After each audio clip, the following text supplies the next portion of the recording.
भाई ने बताया मुझे। अल्लाह उसकी मगफरत करे। हमें बाबा तो मुझसे बहुत नाराज हैं। उनको लगता है ये सब कुछ मेरी वजह से हुआ है। लाली की डेथ, अख्तर गुल की डेथ, और उनका ये मानना है कि अगर मैं उनको वक्त पर बता देती सब कुछ तो शायद ये नौबत ही ना आती। और मुझे लगता है सब कुछ मेरी वजह से हुआ है। अगर मैं सही वक्त पे सुल्तान को सबक सिखा देता तो आज सबको ये दिन ना देखना पड़ता।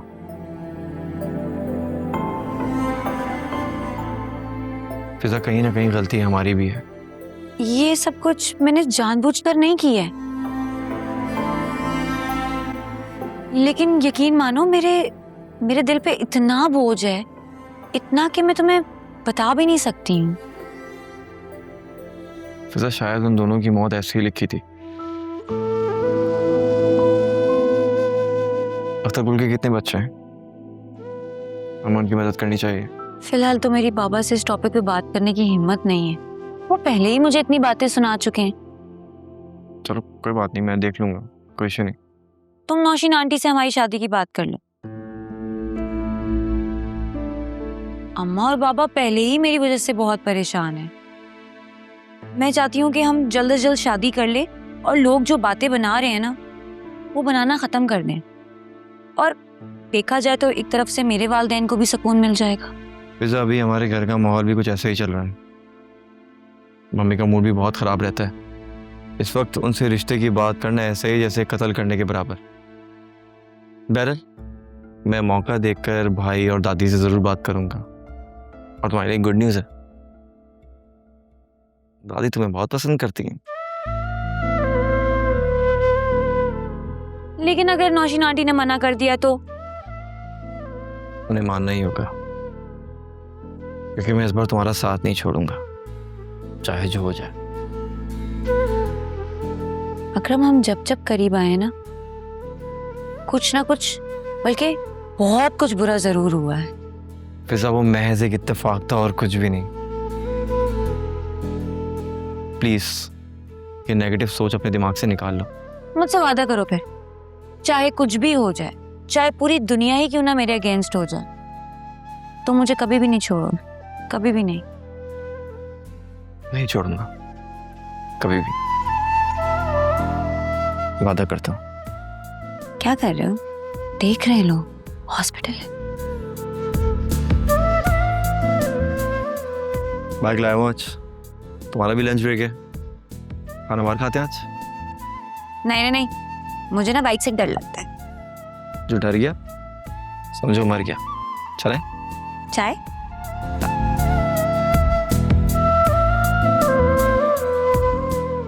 कसम से 4 चक्कर लगाए, मगर मजाल है जो तुम्हारे मुलाजिमों ने घर में कदम भी रखने दिया हो।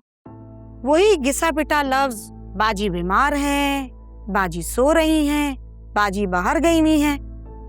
भाई, हम भी तो तुम्हारे अपने हैं, दुख सुख के साथी हैं, इसीलिए तो चक्कर लगा रहे हैं। आप नाराज मत हो, असल में हालात की वजह से हम लोगों से मिलने से अवॉइड कर रहे थे। आंटी, वो मीडिया वालों ने नाक में दम कर रखा है, हर कोई इंटरव्यू के लिए कह रहा है, और आपको तो पता है कितनी अजीब अजीब सी बातें करते हैं इंटरव्यूज में, बस उसी लिए थोड़ा अवॉइड कर रहे थे। हाँ भाई, क्या कर सकते हैं, मीडिया वाले तो होते ही ऐसे हैं।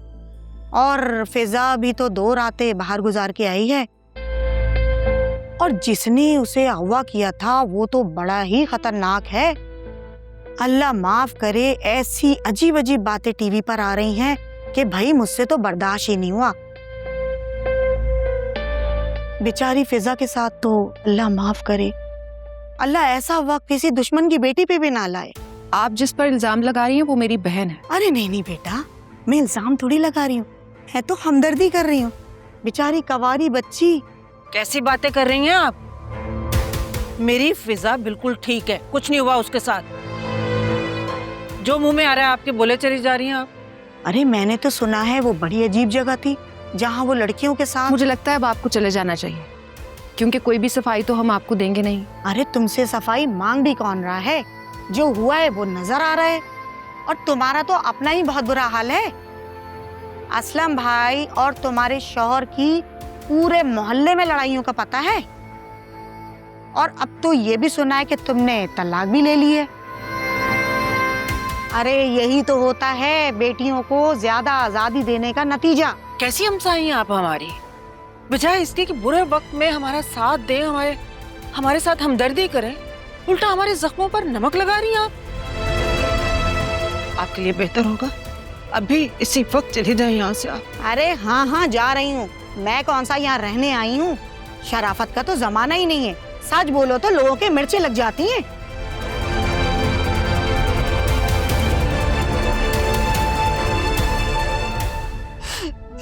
अम्मा क्यों परेशान हो रही हैं? दफा करें आप उसकी बातों को। कैसे परेशान नहीं, लोगों की बातें मेरा सीना चल नहीं कर रहे हैं। कैसे परेशान नहीं हो? अम्मा हिम्मत से काम ले, थोड़ा सा मुश्किल टाइम है, गुजर जाएगा। पता नहीं ये आजमाइश कैसी आजमाइश है अल्लाह मियां। एक आजमाइश आती है तो दूसरी आती है तो फिर तीसरी। या मेरे मालिक ये आजमाइश अब खत्म कर दे। माँ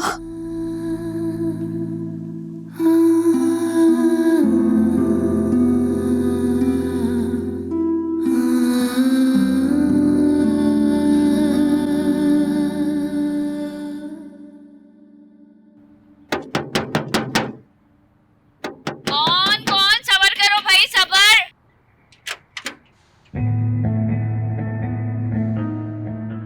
ओ हेलो, बाहर। मैं तुम्हें सिर्फ एक अहम इत्तला देने आया हूँ। वो जो गार्ड था ना जिस पे हमने फायर किया था, वो अस्पताल में मर गया है। क्या अब मर गया वो? ये तो पुलिस केस हो जाएगा। लेकिन पुलिस मुझे क्यों पकड़ेगी? गोली तो तुमने चलाई थी ना। फालतू बातें मत करो, वहाँ हम सब साथ थे। वो पुलिस किसी एक को नहीं, तीनों को उठाएगी। क्या मुसीबत है, कहाँ फंस गई मैं। एक तो अभी सुल्तान ने मुझे पैसे भी नहीं दिए। पैसों की फिक्र छोड़ो, अपनी जान बचाओ। पुलिस ने कातिलों की तलाश तेज कर दी है। क्या करूं, कहाँ जाऊं? तुम यहाँ कैसे आ गए? अगर तुम्हारे पीछे पुलिस आ जाएगी तो क्या होगा? सुल्तान भाई ने फोन पे राब्ता करने से मना किया है। मैं यहाँ सिर्फ तुम्हें इत्तला देने आया हूँ। मैं आज रात की बस से पेशावर जा रहा हूँ, और मेरी मानो तो तुम भी कहीं भाग जाओ। तुम्हारे सुल्तान भाई ने मेरे साथ अच्छा नहीं किया, मुझे पैसों की लालच देके और खुद जेल में जाके बैठ गए। उन्हें तुम्हारा ख्याल है, इसीलिए तो जेल से पैगाम भिजवाया है। जल्दी करो और कहीं भाग जाओ। अगर एक भी पकड़ा गया ना हम तीनों में से, तो तीनों अंदर जाएंगे और कम से कम 10 साल की सजा होगी। उनको मेरी फिक्र नहीं है, उनको अपनी फिक्र है। कहीं मैं पुलिस के आगे मुंह ना खोल दूं। एक तो मैं पता नहीं कहाँ फंस गई। तुम सबके सब मनूस अच्छी खासी जिंदगी गुजर रही थी। थोड़े वक्त की बात है, सुल्तान भाई जेल से बाहर आ जाएंगे और फिर सब ठीक हो जाएगा। लेकिन मैं कहाँ जाऊँ? पुलिस से कैसे बचूं? जो समझ में आता है वो करो, बस पुलिस वालों के हाथ नहीं लगना, वरना जिंदगी भर जेल की चक्की पीसोगी। अब मैं चलता हूँ, और मेरी बात को याद रखना, समझ गई?